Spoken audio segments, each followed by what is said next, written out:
শান্তির বাজার সানফ্লাওয়ার নৃত্যকলা একাডেমির উদ্যোগে অন্যান্য বছরের ন্যায় এবছরও শান্তির বাজারে অনুষ্ঠিত করা হয় বসন্ত উৎসব। প্রদীপ প্রজ্বলনের মধ্য দিয়ে এই অনুষ্ঠানের শুভ সূচনা করলেন শান্তির বাজার পুর পরিষদের চেয়ারম্যান স্বপ্না বৈদ্য। উদ্বোধকের পাশাপাশি এই অনুষ্ঠানে উপস্থিত ছিলেন পুর পরিষদের vice chairman Satyabrata Saha, Sunflower নৃত্যকলা একাডেমির প্রতিষ্ঠাতা ঈশিতা ভৌমিক সহ অন্যান্যরা।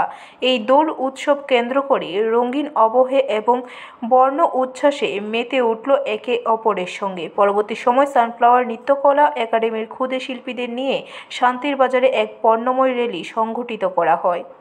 বসন্তকাল মানে বসন্ত উৎসব মানে প্রেমের দিন, ভালোবাসার দিন, আর তাকে আমরা মনের রং দিয়ে, ভালোবাসা দিয়ে পালন করি। আজকে যেটা আমরা বসন্ত উৎসব পালন করছি সেটা শুধু রঙের খেলা নয়, মনের ভালোবাসার খেলা। আমি চাই সবাই মিলে আমরা সব সময়, শুধু বসন্ত উৎসব না, সব সময় যাতে একসঙ্গে মিলেমিশে থাকতে পারি, মনের রংটাকে একজন অপরকে দিয়ে যেতে পারি, তাহলেই বসন্ত উৎসব পালন করাটা আমাদের সার্থকতা আসবে।